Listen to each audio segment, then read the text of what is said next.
You may have wondered why I haven't mentioned Solomon yet. I mean, he's clearly the author, right? The book begins, the words of Kehelet, son of David, king in Jerusalem. And who else could have performed the experiments of chapters 1 and 2? I mean, it says here that he acquired great wisdom, that he built a huge kingdom, and that he had many concubines. I mean, that sounds like Solomon to me. But the thing is, it's not quite so simple. You see, the book of Proverbs opens Proverbs of Solomon, son of David, king in Jerusalem.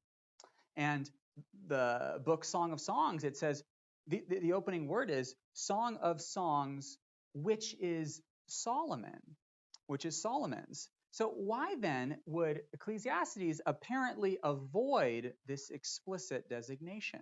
And then there's those strange lines in chapters 1 and 2. Let me show you which lines I'm talking about. So this book, opens the autobiographical section. I, the preacher, Kohelet, have been king over Israel in Jerusalem. This could be Solomon, right? I mean, king in Jerusalem, that makes sense for Solomon. But look at verse 16. I said in my heart, I have acquired great wisdom, surpassing all who were in Jerusalem before me. Who was in Jerusalem before Solomon? And then look, he does it again in chapter 2.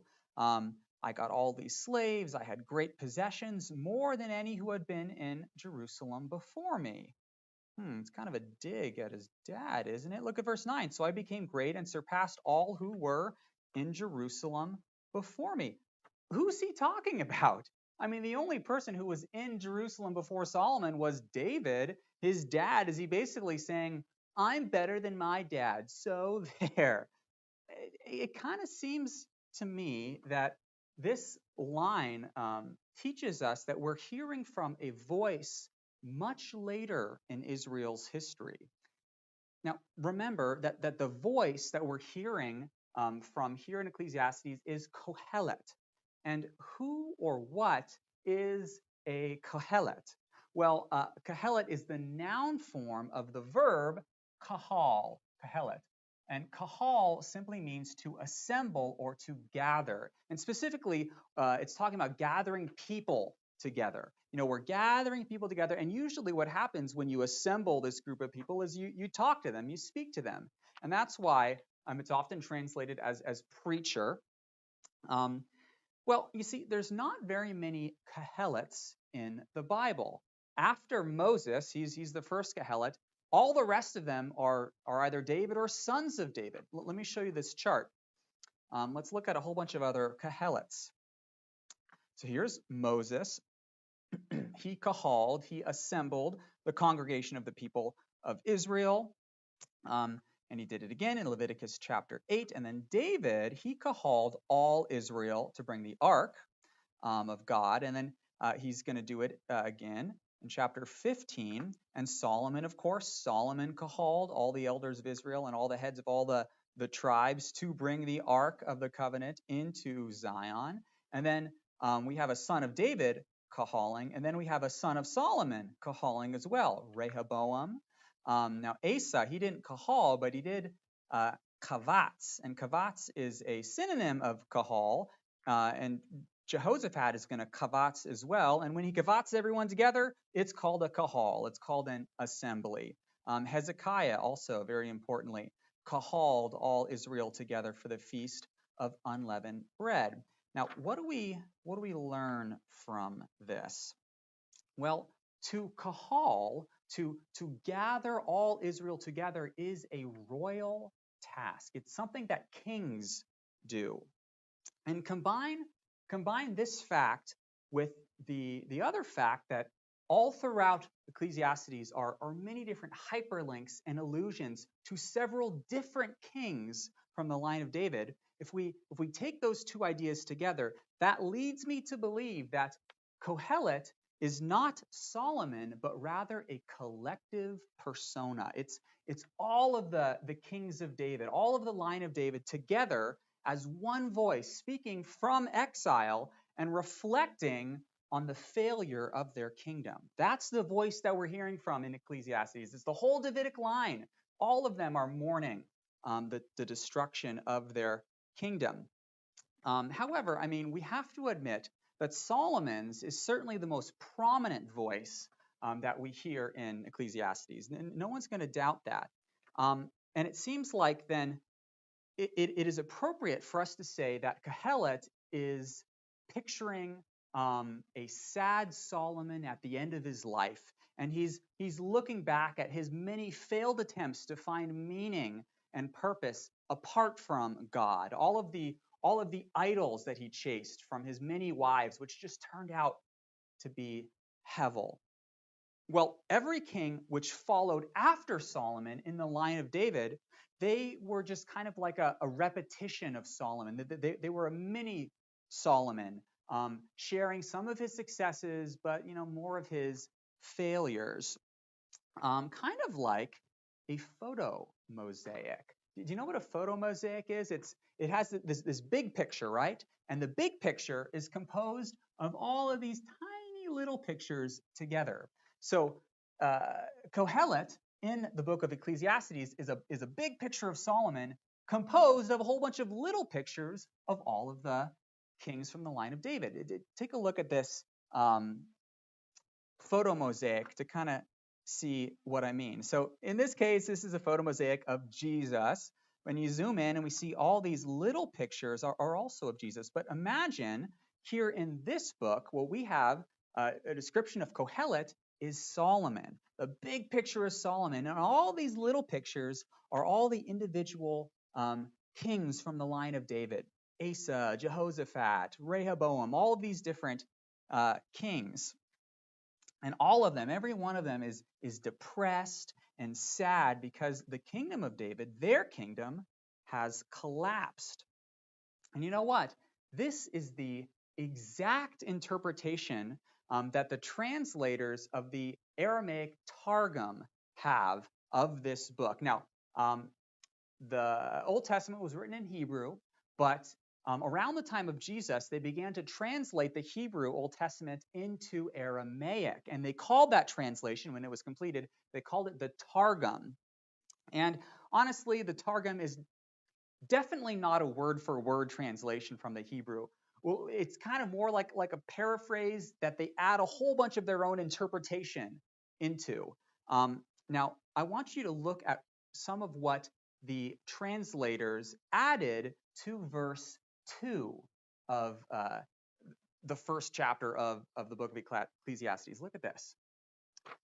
All right, so let's get out of this. I want to look at a different picture.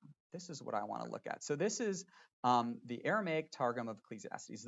The first verse is, there's a slight change, which is important. Look at this. It says the words of prophecy, which Kohelet, they spell it with a C here, that is the son of David, who was in Jerusalem, prophesied. So the translators of the Targum say that the book of Ecclesiastes is prophecy. That's curious. And then look how much they added to verse 2. This is fascinating. When Solomon, king of Israel, foresaw by the spirit of prophecy that the kingdom under his son Rehoboam would be divided, that Jerusalem and the temple would be destroyed, that the people would be led off into captivity. So what they're doing is they're imagining Solomon having a vision of the destruction of his kingdom. And then right after he has that vision, look what he says. Then he said, vanity of vanities, Hevel of Hevels is this world. Hevel, all that I and my father David have labored for, all of that is Hevel. Man, isn't that fascinating? Now, of course, that never happened. Solomon never had this vision, but doesn't it help us to see how from that perspective, the book of Ecclesiastes fits within the Tanakh, and specifically in the Ketuvim. Remember, the Ketuvim, all of it addresses questions that were raised by the exile. And to see how Ecclesiastes can contribute to that conversation from that perspective. You see, life in Babylon is dark. It is confusing. It is short. It's full of contradictions. It doesn't make any sense why the Babylonians would prosper and faithful Israelites like Daniel, Shadrach, Meshach, and Abednego are slaves in Babylon. That doesn't make any sense. And then, you know what? We're just going to die in Babylon anyways, and no one's going to remember us. We're not going to get carried back to the promised land. It doesn't make any sense. And somehow this message made it into the Bible. This was a divine and a human word which we needed to hear. Or at least that's what Kohelet's chaperone thought we needed to hear. Now, you know what a chaperone is, right? A chaperone is an adult that makes sure that a kid doesn't get into too much trouble. Well, if there was anyone who needed restraint, it would be this dark, morose, melancholy photomosaic of Solomon, right? I mean, this guy needs a chaperone, and the chaperone is the author. You see, there are two voices that are speaking to us in the book of Ecclesiastes. We have the voice of Kohelet, that's the vast majority of the book, but then we also have the voice of the author who introduces the words of Kohelet for our consideration. He presents Kohelet's message to us for our consideration. Let's see how he does that in chapter 1. I want you to pay attention to the change in person. So we have initially the preacher, Kohelet, is referred to in third person. These are the words of the preacher. Let me talk about Kohelet.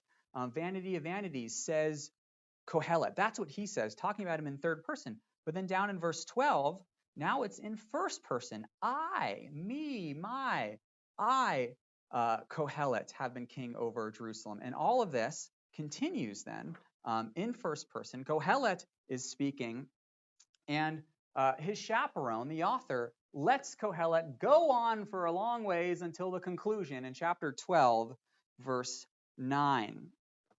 And there in the conclusion, our author is going to critique the criticism of Kohelet. That's what these last 6 verses are here for. And initially, the author is going to start out by giving his endorsement of what Kohelet has said. He says, you know what, Kohelet, that guy was wise. I got to admit, he was wise, and he wrote uprightly words of truth. But then look how he describes these words of truth. The metaphor that he uses to say, these are what the words of Kohelet are like. Let's jump to chapter 12. All right, chapter 12. You know what? The preacher, he was a wise guy, and he had great words of delight. But you know what these words are like, these words of truth?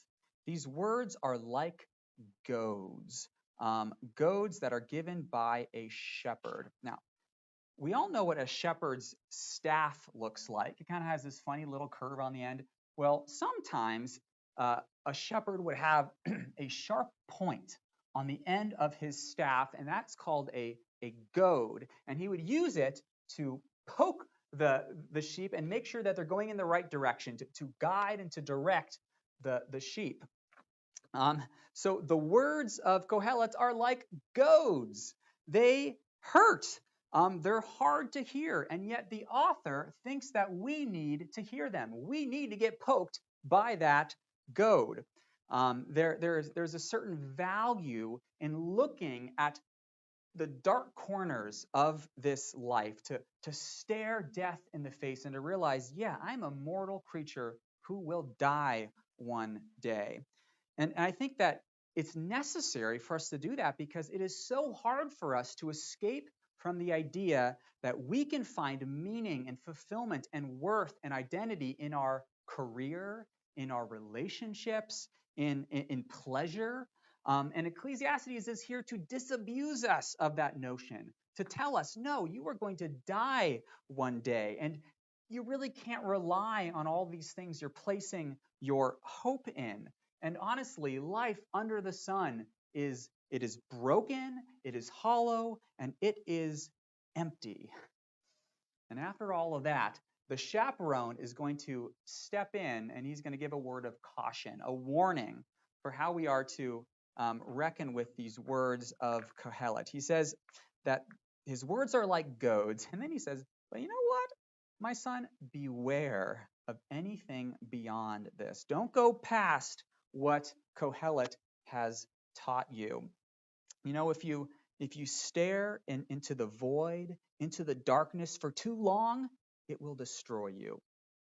Beware of that. Don't go too far. And then he says, of the making of many books, there is no end. You can spend the whole rest of your life trying to figure out the existential questions and puzzles in this life.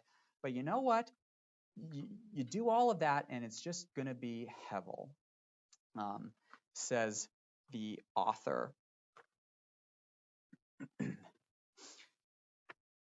And then in the final words, the final section of the book, the author wants to make crystal clear that he's not advocating for lawlessness or hedonism.